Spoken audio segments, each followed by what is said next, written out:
Hey everyone, welcome to the Daily for Monday, July 8th. I'm Greg Lawless alongside Simon Borg, and it was a big, busy weekend of MLS action on Saturday and Sunday, and we're going to look at three storylines that we followed basically coming out of it, and the big one obviously in Columbus, the Portland Timbers losing for the first time in 16 games. They had a 15-game unbeaten streak, but they go down to the Crew. And fairly unexpected, Greg, because Portland were coming off a break. Columbus were just playing in LA. Columbus redid their lineup. They had a lot of young guys in there, but Portland gave up the early goal. They look a little disinterested in the beginning, then the red card to Pa Motuka, and that's all she wrote for Portland. The red card really undid the Timbers in this one. Well, it was the Vancouver Whitecaps that undid the Seattle Sounders. The Whitecaps getting their first win in Cascadia Cup action since they've joined Major League Soccer. This is a Whitecaps team that's really rolling right now. They are, and to me, this game, though, is on the shoulders of Brad Knighton. He had to come up big time after they get the goal early on.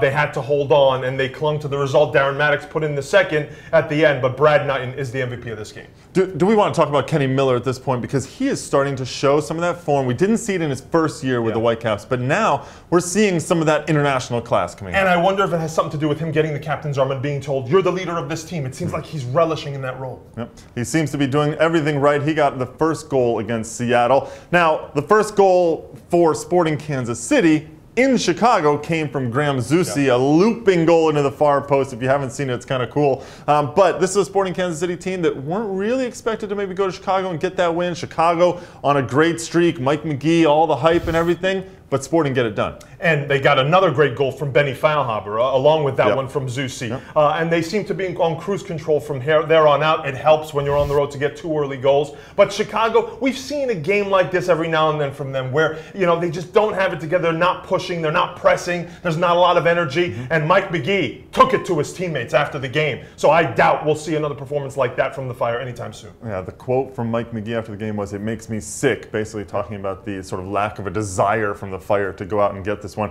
There were lots of other storylines in MLS over the weekend, but those were our top 3. Make sure you check all the coverage out on MLSsoccer.com.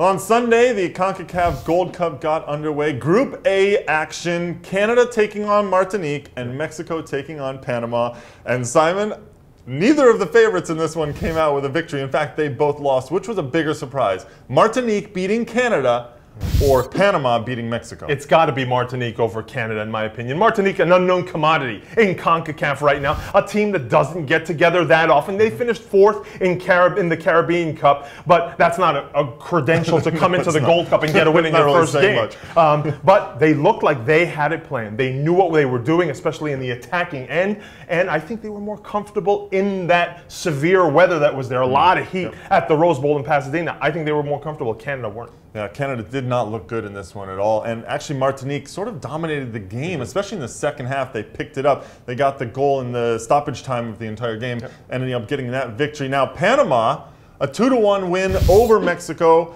Gabriel Torres with a brace in this one. Marco Fabian gets the goal for Mexico.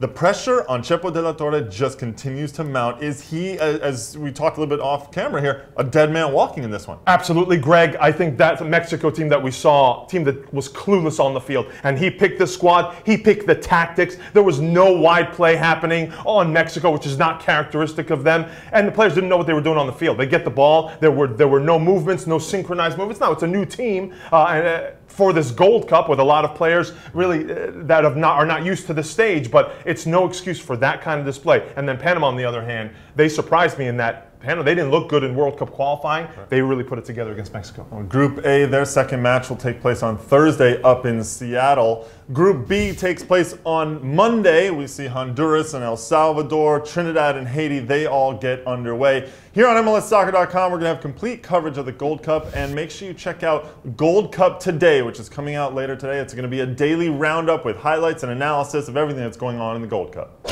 All right, well, some news off the field as well. Big news, in fact. Reported out of Toronto, the Globe and Mail up in Toronto reporting that Toronto FC are going to be signing Diego Forlan as a designated player. The famous Uruguayan striker, he's 34 years old, obviously had that great World Cup in 2010. It's reported right now. Nothing's confirmed as of the taping of the show. Yep. What do you think of this? This is exactly the player Toronto FC need. On the field, they have the pieces here and there. They don't have the creative spark. They don't have the person who can come up with the play, make the pass. And Forlan is that guy. If he can stay healthy, he's a big pickup for Toronto. It might be a little too late for this year, but if he can really get ingrained in the squad, that really sets up a great 2014. Well, a big name for a club with some big aspirations. I'm sure that'll be one of the talking points on Extra Time Radio podcast, out later today on iTunes and on MLSsoccer.com. And also, don't forget the goal of the week, the AT&T goal of the week. Nominees will be up on Monday on MLS Soccer.